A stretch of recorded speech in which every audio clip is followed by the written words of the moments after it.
So right now I'm going to show you how to do some glute work using a chair for assistance. And this is a great way to really prepare your body to be able to do some full lunges and squats and deadlifts and that kind of thing where you have the chair here for security. We're going to combine this glute work with using our breathing, our respiratory diaphragm and the pelvic floor diaphragm together with the work. So what I want you to find with the setup is just a chair, a firm chair with a backrest that you can use.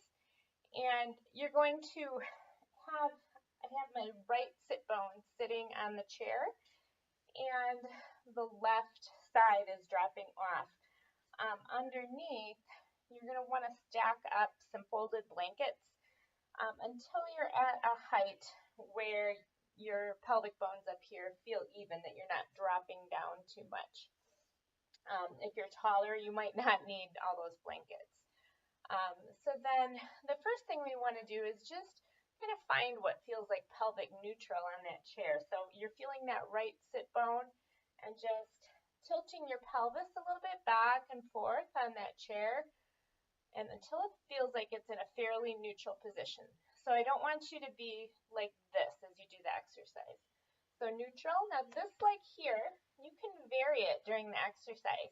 It can be straight down like I have it now, and you can work toward even having it back like this in a more of a full lunge. If you decide to do this, just check in that you're not dumping into your upper back like this, letting your chest go out. So just take it back to where you can still stay neutral through the rib cage. I'm going to just show you with my leg in this position. This front leg is vertical as well. Now, find your breath first. So inhaling, feeling the ribs open all the way around. As you inhale, pelvic floor drops. Exhale, pelvic floor lifts. I want you to actually use an exhale where you're blowing out as if you're blowing through a straw. You can use the back of the chair for support if you need to. And we're going to start doing some lifts where we're going to actually be coming up like this. You can choose how far you want to come up. It might only be, you might only initiate the lift if you feel pretty weak or this is difficult, or you might come up further. So what you're going to do is inhale, exhale, start lifting up.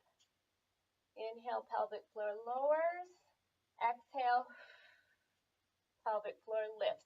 Abdomen goes in just a little bit. Inhale, pelvic floor lowers. Now, as you're coming up, I want you to think about pushing into that front heel, into the ground, really feeling it in that right glute. And come back just a little bit. So, exhale, up we go. Keep your weight shifted over that right foot so you really feel it working in that glute. No tucking. Inhale, pelvic floor lowers. Exhale, pelvic floor lifts. Really working that glute. So you can do a set of 10, 3 sets of 10. You can stay right here in this front-facing position. I'm going to show you 2 alternate ways to do your other sets if you'd like. So one way is just turning away. I'm going to keep my pelvis squared. I'm going to give myself a little resistance here. So I'm going to be working that inner thigh a little bit. So the twist is coming from up here. So I'm going to stay in a little bit of a twist and go up and down. A little bit of a push into my hand with my inner thigh. Again, feeling that pelvic floor lift on its own as you exhale up. Inhale, really feel that pelvic floor lower. See if you can sense it moving down into the chair on that right side. Exhale, pelvic floor lifts. You can do a set of 10 there. And then the last option is just to turn from the back of the chair. And again, trying to keep that pelvis fairly square so the twist is coming from above. And this time I'm going to resist a little on the outside of my knee. You can use the chair for support if you need to, or have hand on your hip. Exhale, pelvic floor lift. Again, reaching that right heel into the ground, feeling it work through the right buttock.